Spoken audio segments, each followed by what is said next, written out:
बागेश्वर धाम के कथावाचक पंडित धीरेन्द्र शास्त्री एक कार्यक्रम के दौरान भगवान सहस्त्रबाहु पर की गई विवादित टिप्पणी को लेकर भले ही खेद व्यक्त कर चुके हों, लेकिन ये मुद्दा अब भी शांत नहीं हुआ है और उनके खिलाफ विरोध प्रदर्शन लगातार बढ़ता ही जा रहा है।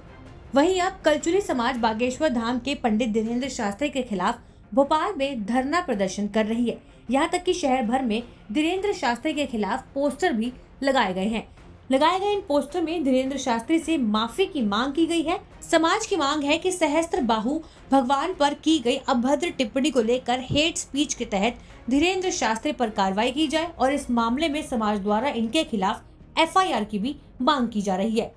लेकिन सबसे पहले आपको बताते हैं कि धीरेन्द्र शास्त्री ने आखिर ऐसा क्या कहा था जिसे लेकर विवाद इतना बड़ा हुआ है। दरअसल भोपाल में परशुराम जयंती के दिन भगवान सहस्त्रबाहु पर धीरेन्द्र शास्त्री ने विवादित बयान देते हुए कहा था, जो भगवान सहस्त्रबाहु थे उस वंश का नाम हैहय वंश था। जो हैहय वंश का जो राजा था वो काफी कुकर्मी था और वो साधुओं पर अत्याचार करता था। धीरेन्द्र शास्त्री के इसी विवादित बयान पर पूरे समाज में आक्रोश फैल गया था। हालांकि इस मामले में बागेश्वर धाम के ऑफिशियल ट्विटर हैंडल से सफाई देते हुए एक ट्वीट भी किया गया था, जिसमें लिखा था, विगत कुछ दिनों से एक विषय संज्ञान में आया है कि चर्चा के माध्यम में मेरे द्वारा भगवान परशुराम जी एवं महाराज सहस्त्रबाहु अर्जुन जी के मध्य हुए एक युद्ध के विषय में जो कहा गया है वो हमारे पवित्र हिंदू शास्त्रों में वर्णित आधार पर कहा गया है। हमारा उद्देश्य किसी भी समाज अथवा वर्ग की भावनाओं को आहत करने का नहीं है और ना ही कभी होगा, क्योंकि हम तो सनातन की एकता के पक्षधर रहे हैं।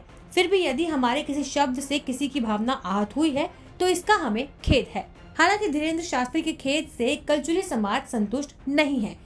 कलचुली समाज सेना के अध्यक्ष कौशल राय ने कहा, परशुराम जयंती के दिन भगवान सहस्त्रबाहु पर धीरेन्द्र शास्त्री ने गलत टिप्पणी की है। हम सरकार से उन पर FIR दर्ज करने की मांग कर रहे हैं। उन्होंने गलत टिप्पणी करने के बाद खेद प्रकट किया, लेकिन हम उनके इस खेद से संतुष्ट नहीं हैं।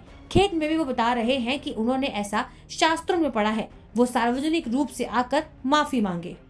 आपको बता दें कि इसी मुद्दे पर धीरेन्द्र शास्त्री के खिलाफ पूरे भोपाल में जगह जगह पोस्टर लगाए गए हैं और उनसे माफी मांगने को भी कहा गया है, जिसमें लिखा गया है कि हेट स्पीच के तहत धीरेन्द्र शास्त्री पर FIR दर्ज की जाए और अगर धीरेन्द्र शास्त्री के खिलाफ कार्रवाई नहीं होती है तो प्रदेश स्तर पर उनके खिलाफ आंदोलन किया जाएगा। वैसे ये कोई पहली बार नहीं है जब पंडित धीरेन्द्र शास्त्री ने हैहय वंशी समाज के भगवान पर विवादित टिप्पणी दी हो। इससे पहले भी बागेश्वर धाम के पंडित धीरेन्द्र शास्त्री ने समाज के भगवान पर विवादित टिप्पणी दी थी, जिसके बाद क्षत्रिय समाज ने भी विरोध जताया था। तब धीरेन्द्र शास्त्री ने वीडियो के माध्यम से माफी मांगी थी, लेकिन एक बार फिर से वो अपने बयानों में फंसते हुए नजर आ रहे हैं। ब्यूरो रिपोर्ट, न्यूज़ तक।